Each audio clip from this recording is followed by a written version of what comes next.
My man, we shall defend our island. Yes. See, I didn't know whether or not I need to do the haka or, just salute the queen. But, either way, Hyundai knows what I like. I appreciate that, Spencer. That's good stuff, man. It's good stuff. So, hey, man, look, I'll take that. War Pigs playing while we watch 300. I'm here for it. I'm always going to be here for it. I'm also going to be here for college football season if we have it, right? And while I want it to happen for obvious reasons, I love football, you love football, we are a football-loving state, I don't want to get ahead of, what we're doing here. You don't put the cart before the horse, right? That's not what you do. So Dabo Swinney saying we're going to kick this in the teeth and get to football season on time as if it's actually something we can kick in the teeth. All right, dog. Right, Lincoln Riley going on ESPN's First Take to say, hey, I think that we probably going to have college football season. Don't see why we wouldn't. Football is very important to this country. Sports is very important to the country. Hell, hockey is very important to the country, and we don't really even watch it like that, right? But why do they push it? For obvious reasons. Money! Look, football, college football, is a $5 billion business.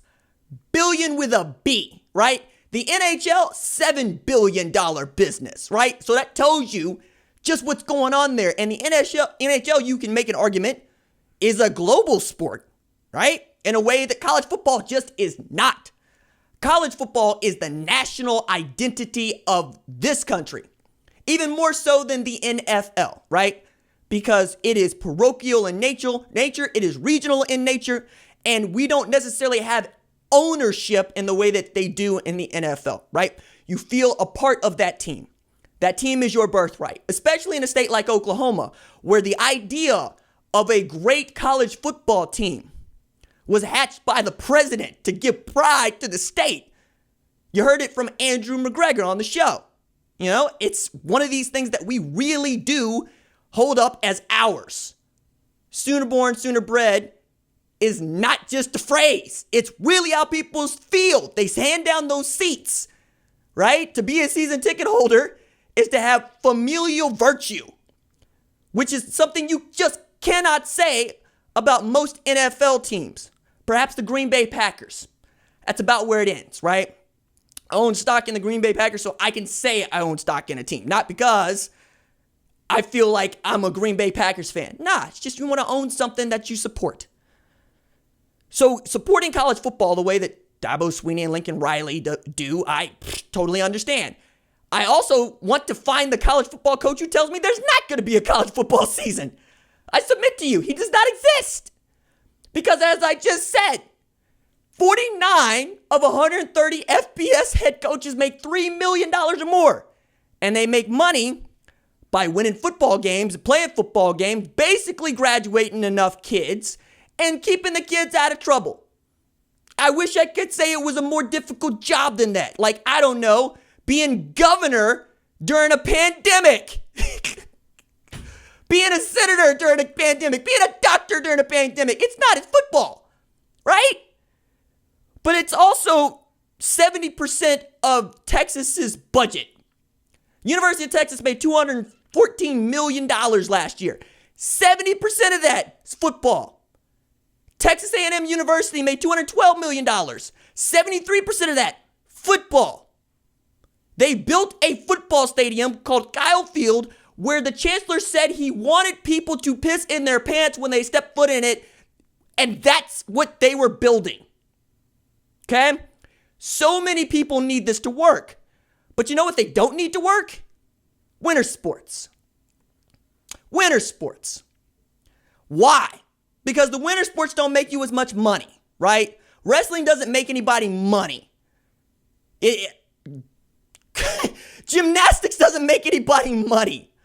But wanting to see Maggie Nichols finish her senior season where she would have had opportunity to win a third all-around title and a third team title just doesn't really factor in, right? Wanting to see what John Smith's Oklahoma State Cowboys could do doesn't really factor in. Cale Sanders' Nittany Lions could do doesn't really factor in.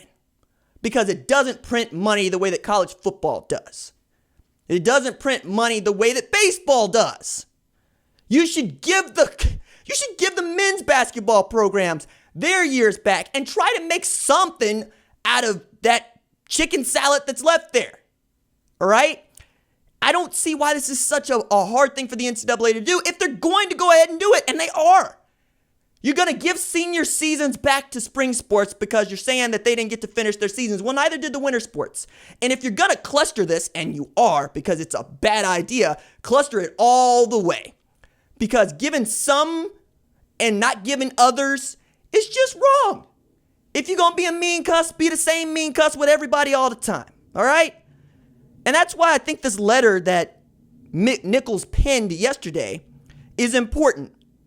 And I'm going to read it for you because, well, TLDR.